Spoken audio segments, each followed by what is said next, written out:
이 시간 우리에게 주시는 하나님의 말씀은 아가서 5장 8절 말씀입니다. 하나님의 말씀을 받들어 읽겠습니다.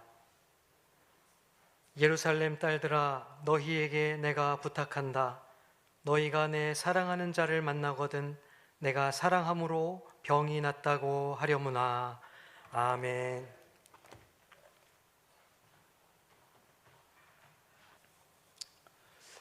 오늘 말씀을 나누기 전에 제가 노래 가사를 하나 불러드릴 텐데, 이 노래 제목이 무엇인지 한번 생각해 보시고 맞춰 보시기 바랍니다. 너의 침묵에 메마른 나의 입술, 차가운 내 눈길에 얼어붙은 내 발자국, 돌아서는 나에게 사랑한단 말 대신에 안녕, 안녕, 목매인 그 한마디. 무슨 노래인지 혹시 아십니까? 일부 예배 참석하신 분들은 첫 소절이 나오니까 금방 맞추더라고요.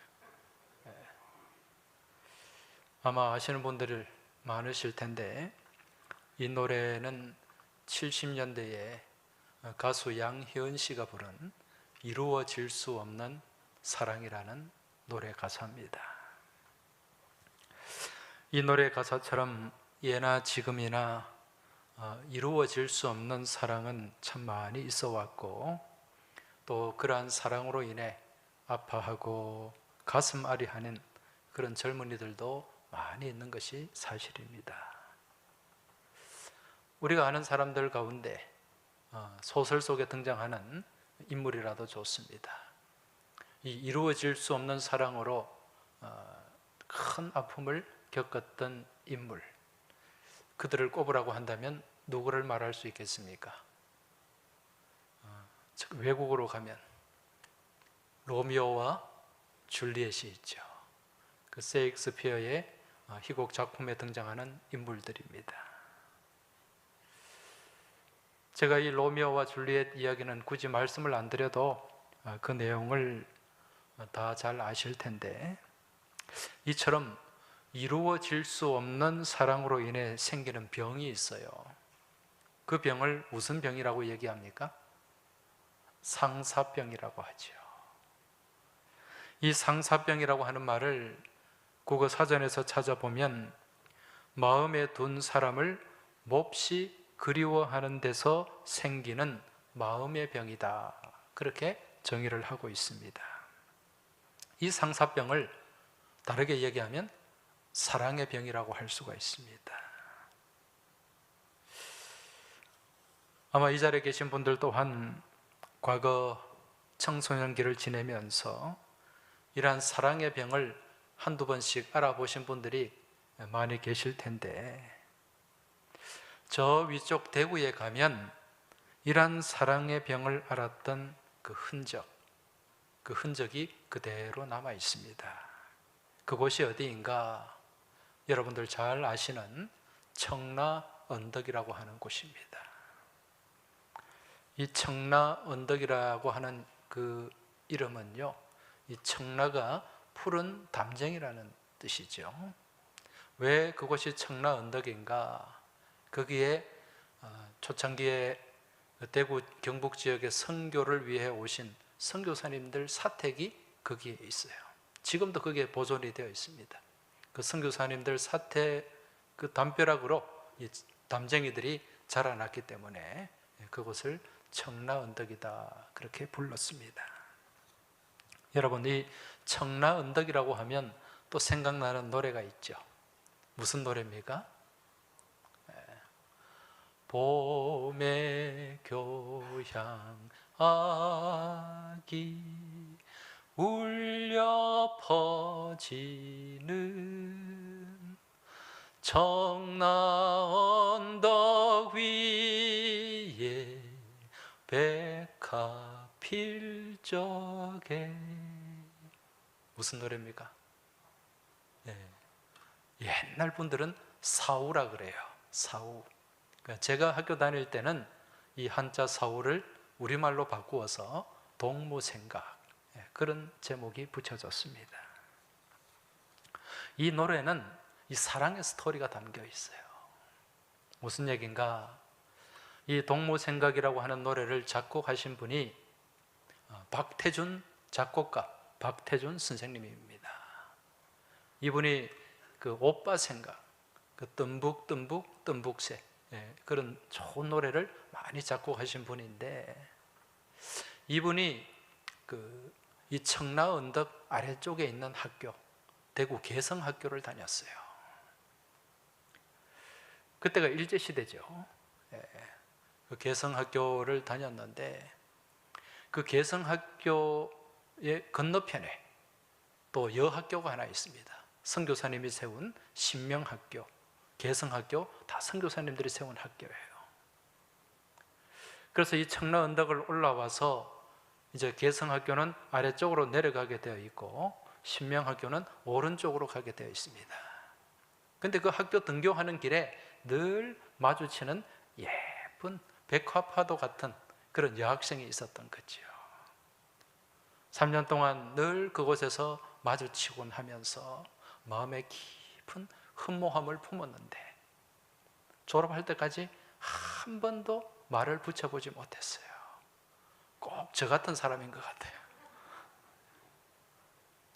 그래서 이제 학교를 졸업하고 박태준 선생님은 평양에 있는 숭실학교, 숭실대학으로 이제 공부를 하러 떠나고, 또 그 사랑했던 그 예쁜 여학생은 일본으로 유학을 갔다고 합니다. 그리고 그 사랑을 한번 시도조차 못하고 끝이 나버린 거죠.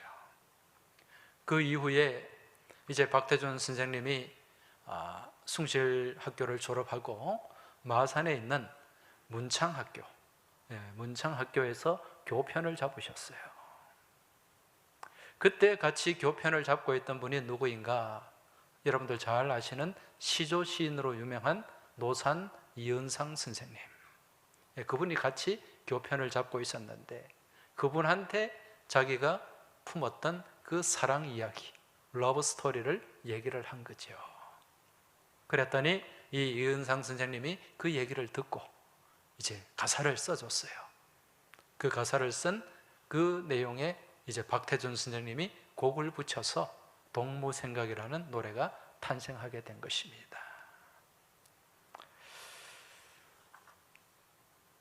그런데 그 지금 청라 언덕, 그 언덕에 가면 그 당시 소년 박태준이 품었던 그 사랑의 병, 그 사랑의 이야기보다 더 진한 사랑의 이야기가 거기에 또 남아 있습니다. 사진을, 청라 언덕이 어떤 곳인가, 오늘 제가 시청각을 좀 많이 동원할 거예요. 사진을 한번 보시기 바랍니다. 저기가 이제 청라 언덕 지금 표지가 있고요. 뒤에 선교사님 사택이에요. 지금 거기 박물관으로 잘 보존이 되어 있는데, 저기 선교사님 사택에서 이제 아마 그 당시에 교향악, 음악이 흘러나왔던 것 같아요. 그래서 이 가사에도 보면 봄의 교향악이 울려 퍼지는 청라 언덕 위에, 그런 내용으로 흘러가는데, 저기가 청라 언덕 선교사님 사택이고, 지금도 거기에 비석이 지금 세워져 있습니다. 청라 언덕이라는 큰 돌로 비석을 만들어서 그 박태준 선생님의 러브 스토리를 저기 기록을 해놓고 있고, 동무생각이라는 노래 가사를 저기에 새겨 놓았습니다. 제가 말씀드린 것처럼 이곳에 저 박태준 소년의 이 사랑 이야기가 저기에 담겨 있는데, 이것보다 더 큰 사랑 이야기가 담긴 장소가 있는데, 그곳이 어디인가? 은혜 정원이라고 하는 곳입니다. 청라 언덕에 있어요. 사진을 한번 보시기 바랍니다. 저 은혜 정원 가면은 가든 오브 머시라고 되어 있는데, 자비의 정원이라고 할 수도 있겠죠. 여러분, 저 정원인데 무엇처럼 보입니까? 그냥 사람들이 앉아서 쉬는 정원이 아니라 묘지죠. 묘지입니다. 좀 묘지가 누구의 무덤인가? 초창기에 대구 경북 지역에서 선교했던 선교사님들과 그 가족과 자녀들의 안식처입니다. 대구 지역, 경부 지역을 비롯해서 이 나라 이민족을 누구보다도 사랑했던 그분들의 이제 흔적이 저기에 남아 있는 거죠. 저기에는요, 1895년에 우리나라에 들어와서 대구 경북 지역의 복음을 증거하고 대구 제1교회를 창립하고 또 아까 제가 말씀드린 개성학교, 신명학교 이 학교를 세우고 또 대구에 가면 동산병원이라고 큰 병원이 있지요. 그리고 더 나아가서는 이제 계명대학교 설립까지 추진했던 안의화 선교사님, 아담스 선교사님인데 그분의 가족과 자녀들이 거기에 잠들어 있습니다. 그리고 또 그 은혜 정원 가운데는 샤우텔이라고 하는 선교사님, 그 목사님이 유해가 모셔져 있는데 그 비문에 보면 이런 내용이 기록이 되어 있어요. I am going to love them. I am going to love them. 무슨 말입니까? 나는 그들을 사랑하노라. 그런 의미입니다. 여기서 우리 옛날에 영어 시간에 문법 많이 배웠죠. be going to. 진행 중입니다. 지금도 이 나라 이민족, 천국에서도 이 나라 이민족을 사랑하겠다는 그 사랑, 의지가 여기에 담겨 있는 거죠. 이를 통해서 정말 죽어서도 이 땅 대한민국을 누구보다 사랑했던 분들임을 우리가 알 수 있다는 것입니다. 이러한 선교사들의 사랑과 희생과 봉사정신을 그대로 물려받아서 지금 대구에 동산병원이 운영이 되고 있습니다. 또 병원뿐만 아니라 학교도 그렇게 운영되면서 많은 인재들을 길러냈습니다. 그래서 지난해 여러분 대구 지역 이맘때 대구에 무슨 일이 있었습니까? 신천지발 코로나 사태가 있었잖아요. 그때 그 어느 병원도 이 코로나 환자 치료를 위해서 병원을 내놓지 않았는데 그 동산병원이 병원 전체를 내놓았어요. 다 코로나 환자들만 받았습니다. 그 흔적, 그 사진을 한번 보여주시기 바랍니다. 코로나 지역 거점 병원으로 무상으로 그렇게 다 내어놓은 것이 이게 선교사님들의 그 사랑과 희생, 봉사정신을 그대로 갖고 있기 때문에 이 일이 가능했다는 것입니다.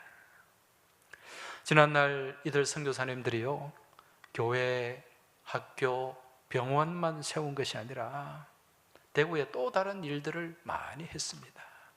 그 중에 하나가 무엇인가? 여러분 대구 그러면은 떠오르는 게 뭡니까? 여름에는 굉장히 더워요. 아스팔트가 녹을 정도입니다. 그런데 겨울에는 또 어떻습니까? 굉장히 춥습니다. 혹서 혹한입니다. 그래서 대구 사람들이 굉장히 독해요. 그런데 여러분 이처럼 춥고 더운 지역에서 잘 자라는 그런 과목이 있지 않습니까? 그 과목이 무엇입니까? 사과나무죠. 사과는 많이 추워야 돼요.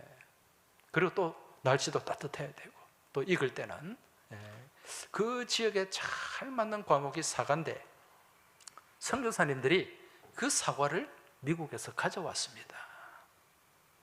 그래서 한때는 대구 지역이 무슨 산지로 유명했습니까? 사과 산지. 대구 그러면 사과였잖아요. 물론 옛날에 우리나라에 사과 비슷한 능금이라는 게 있었습니다. 근데 이 능금은요 사과하고는 비교가 안 됩니다. 그 크기도 골프공만 하고 익어도 별로 먹을 것도 없고 맛도 없는데 이 서양에서 사과나무 묘목을 가져와서 이제 대구 지역에 그걸 퍼뜨린 거죠. 그래서 대구 지역이 사과 산지가 되었다는 겁니다. 그래서 그 청라 언덕에 가면 지금도 그 사과나무에 후손이 심겨져 있어요. 사진을 한번 보여주시기 바랍니다. 저 사과나무입니다. 아버지 사과나무는 돌아가셨고 저 후손 사과나무가 보존이 되어 있습니다. 뿐만 아니라 또 선교사들이 세운 학교, 이 학교에서는요, 애국, 애족, 또 민족 의식을 고취시키는 그런 민족 교육을 했습니다. 그래서 여기서 교육받은 학생들을 중심으로 1919년 3월 1일 그날 무슨 일이 있었습니까? 3.1 만세운동이 있었지 않습니까? 그래서 대구 지역의 만세운동을 주도했던 많은 분들이 이 학교 출신들이었습니다. 그래서 지금도 청라언덕에 가면 3.1 만세운동길이 보존이 되어 있습니다. 사진을 한번 보시기 바랍니다. 저기 언덕에 올라가는, 저게 청라언덕 올라가는 길이에요. 저 언덕을 중심으로 3.1 만세운동이 벌어졌던 것입니다. 여러분, 오늘 우리가 무슨 주일로 지키죠? 3.1절 기념주일로 지키고 있습니다. 1919년 당시 일어났던 3.1 운동과 한국교회는 뗄래야 뗄 수 없는 관계를 가지고 있습니다. 왜 그렇습니까? 당시에 3.1 운동의 주체가 누구였기 때문에? 교회와 그리스도인들이었기 때문에. 여러분도 잘 아시겠지만은 3.1 운동 주도했던 민족 대표 33인, 그 33인의 절반이 우리 개신교인들이었습니다. 16분이 개신교인들이었어요.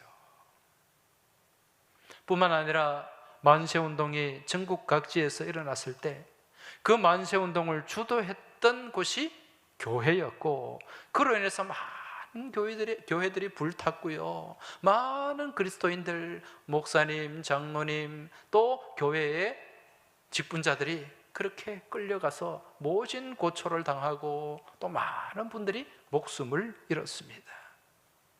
그러한 만세운동을 주도했던 분 가운데 여러분 대표적인 분, 떠오르는 분이 누가 있습니까?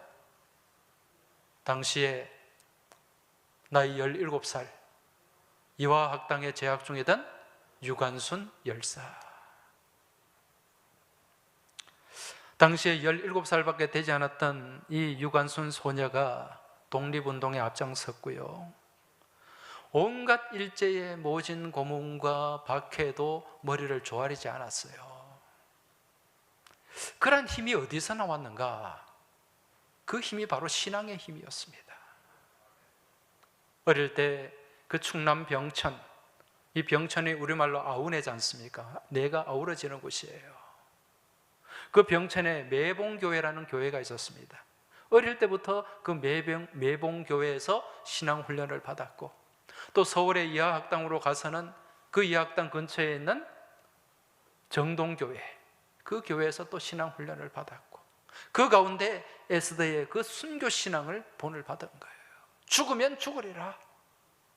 그런 불굴의 민족의식, 또 나라 사랑의 마음을 가지고 일제에 항거를 했고 일제에 굽히지 않았다는 것입니다.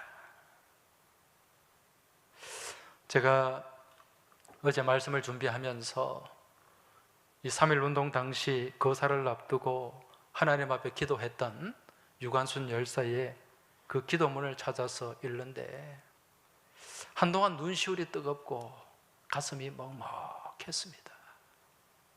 길지는 않지만은 그 짧은 기도문 가운데 이 어린 소녀의 나라를 향한 사랑, 그 마음, 그 신앙심이 그대로 담겨 있기 때문에 그렇습니다.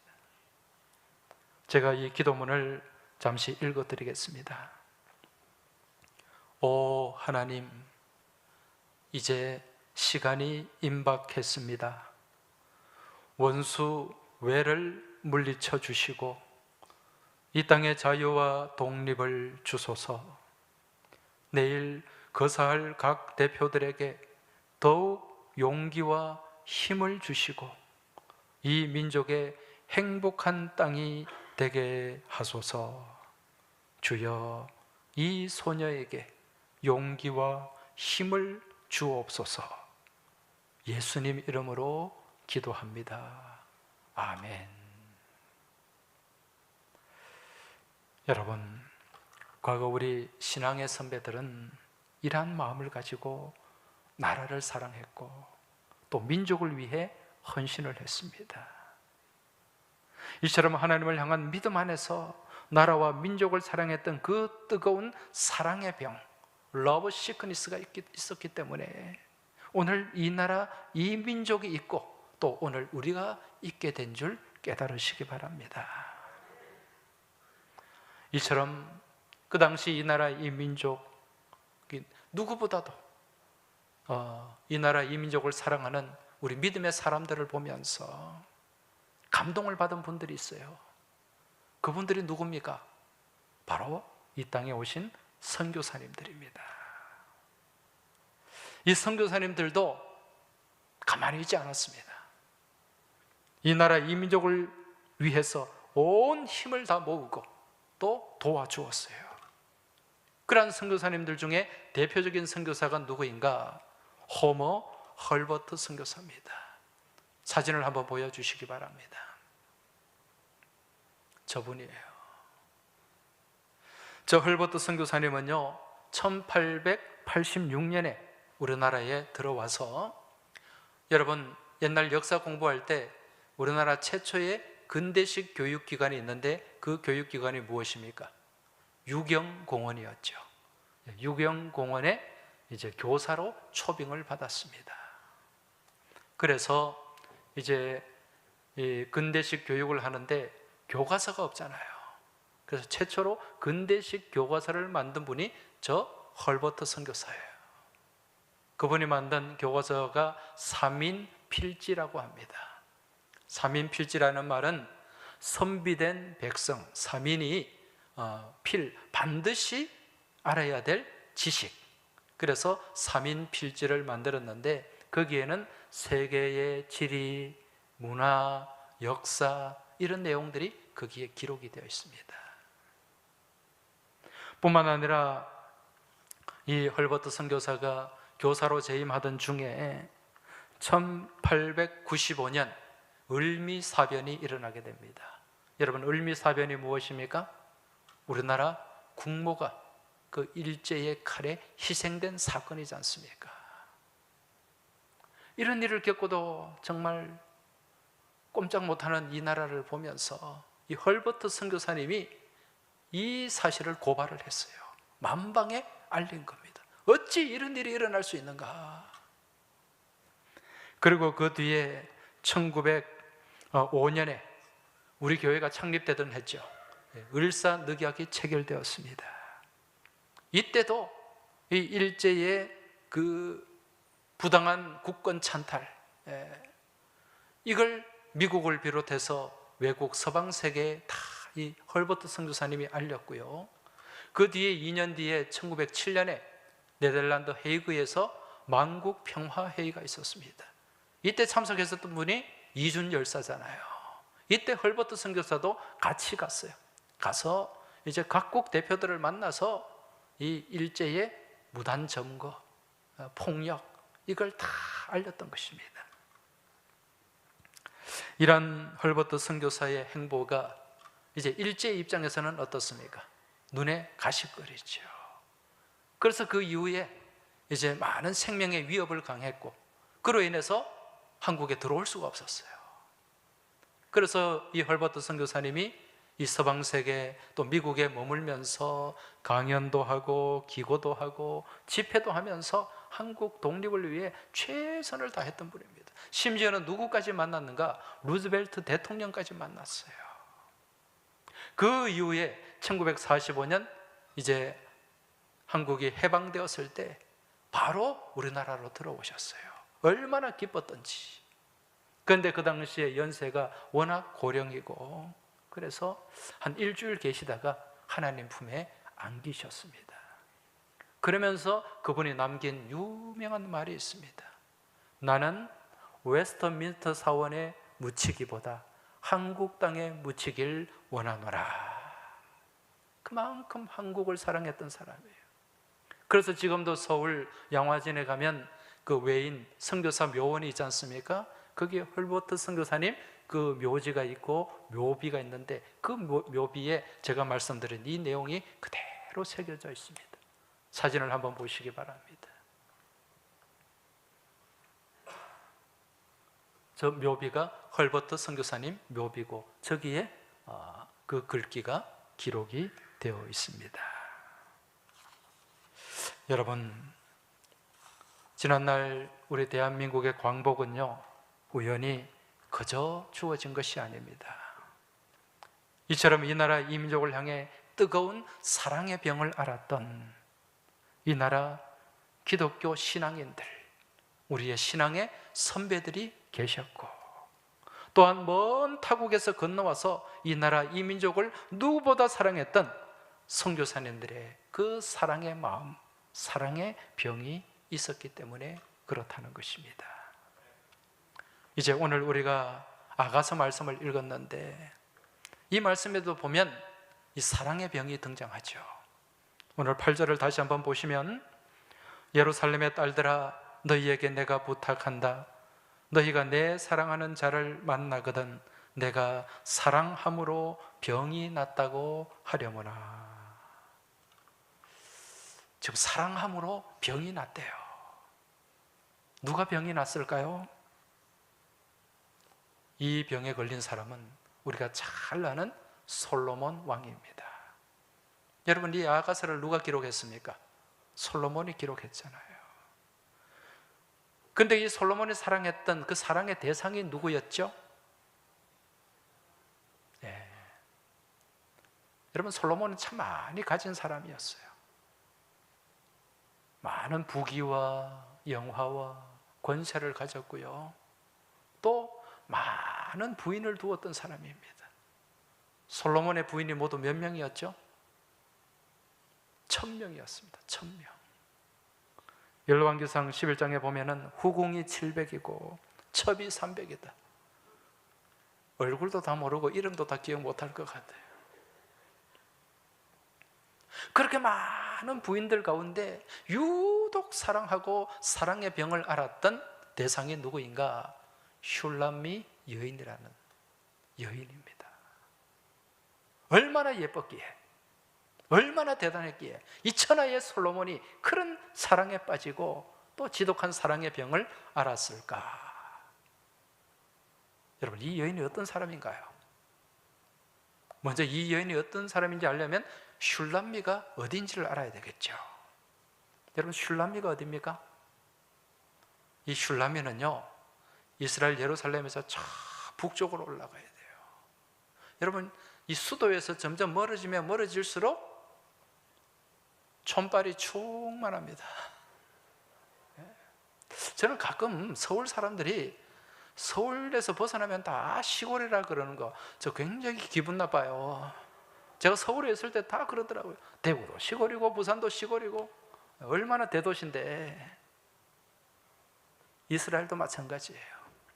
예루살렘에서 멀어지면 멀어질수록 소외되었습니다. 그래서 예루살렘에서 가장 멀었던 갈릴리 지역이 가장 소외된 땅이었지 않습니까? 그 갈릴리 밑에서 조금 내려오면 이스라엘 평원이 있어요. 이스라엘 평원이 있는데 거기 근처에 이 슐람미가 있습니다. 슐람미. 이 슐람미가 성경에서 수넴, 같은 지역이에요. 여러분, 수넴 그러면 잘 기억이 나죠? 엘리사 시대의 수넴 여인. 그 이스라엘 평원이 있기 때문에 거기에는요, 이 포도 농장이 많이 있습니다. 포도 농장. 이 슐람미 여인은 무엇 하던 여인이었나? 그 수넴 지역에서 포도 농사를 짓던 여인입니다. 아가서 1장 6절에 보면 이 슐람미 여인이 어떤 사람인가를 잘 알 수 있는데, 말씀을 한번 보시면은요, 내가 햇볕에 쬐어서 거무스름 할지라도 흘겨보지 말 것은 내 어머니의 아들들이 나에게 노하여 포도원 지기로 삼았음이라. 자, 지금 이 슐람미 여인이 햇볕에 걸려서 새까맣습니다. 여러분, 아무리 예뻐도요, 시커멓게 햇볕에 걸려 있으면 그 볼품 없어요. 물론 요즘 여성들 뭐 선텐이라는 이런 것도 하지만 그건 고급스럽게 하는 거고, 농사 짓다가 시커멓게 걸려 보세요. 그 시골에 그 시집 온 그 여성들 죄송하지만은요, 처음에 올 때는 다 곱고 예쁜데 한 3, 4년 농사 짓다 보면 누가 누군지 잘 몰라요. 다 시커매져 가지고. 또 이런 얘기 성주에 가서 하지 마시기 바랍니다. 오늘 말씀에 보니까 내가 햇볕에 쬐어서 거무스름할지라도 흘겨보지 마라. 나를 무시하지 마라. 지금 포도 농사를 지으면서 그렇게 검게 탔다는 것입니다. 그런데 그 뒤에 보면 내 어머니의 아들들이 나에게 노하여 포도원 지기로 삼았습니다. 내 어머니의 아들들이 내게 노해서 나를 포도원 농사를 짓게 했다, 이 말인데, 여기서 내 어머니의 아들들, 여러분 나와 어떤 관계입니까? 오빠든 동생이든 내 어머니의 아들이니까 그런 관계잖아요. 그런데 왜 오빠라고 표현을 하지 않고 이런 표현을 했을까요? 그것은 바로 이복 오빠이기 때문에 그래요. 이복 오빠. 그 이복 오빠들로부터 많은 괴로움을 당했다는 거죠. 그게 오늘 이 아가서 1장 6절에 담겨 있습니다. 그러니까 이 슐라미 여인, 자 어떻습니까? 집안도 좀 복잡해요. 그리고 외모적으로도 별로 볼품이 없습니다. 그리고 출신도 저 위쪽 변방, 시골 변방, 촌발이 충만한 동네예요. 그런데 왜 솔로몬이 이런 슐라미 여인을 그렇게 사랑했을까요? 무엇 때문에?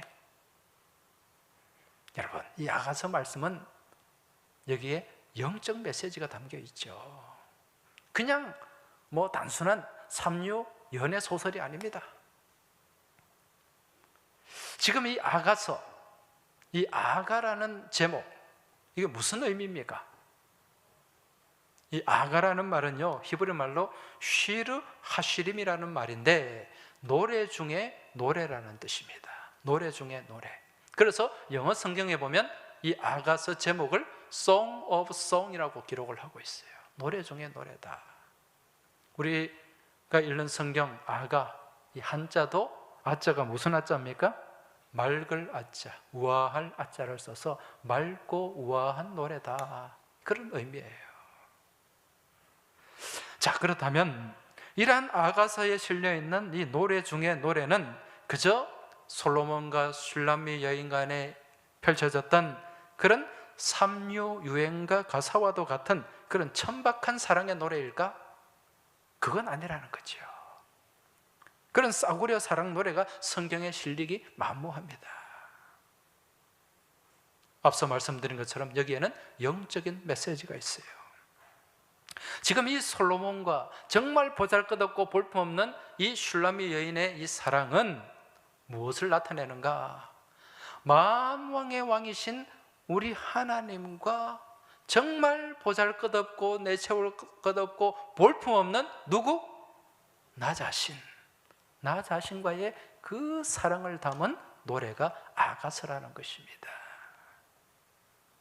그래서 우리 하나님께서 갖고 계신 이 땅의 교회와 성도를 향한 뜨거운 사랑, 그 사랑의 이야기가 아가서에 실려 있는 것입니다.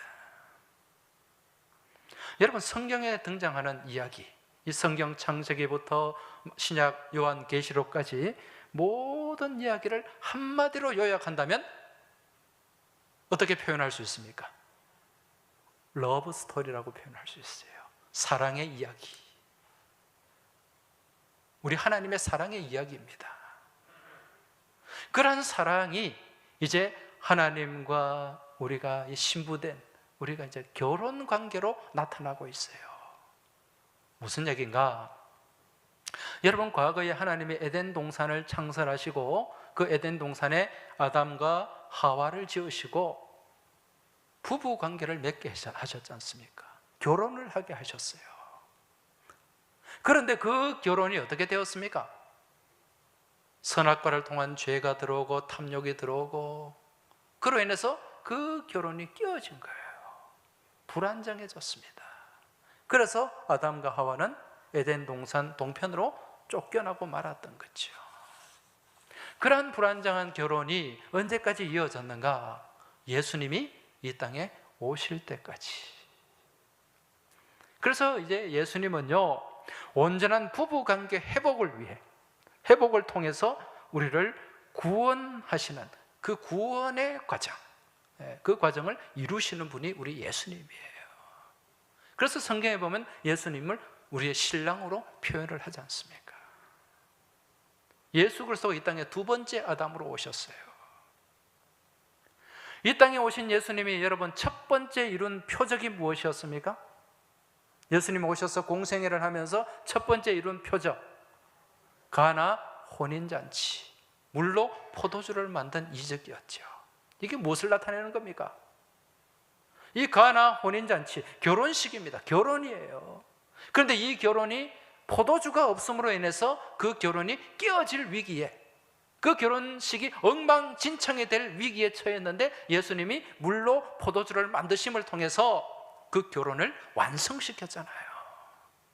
그 일을 위해서 예수님이 이 땅에 오셨다는 것을 우리에게 보여주는 사건이에요. 그래서 마지막 창세기에서 깨어진 그 결혼이 마지막 요한계시록 어린 양의 혼인잔치를 통해서 완성이 되는 그 과정을 성경 전체를 통해서 우리에게 보여주고 있다는 것입니다. 여러분 이해가 되시죠?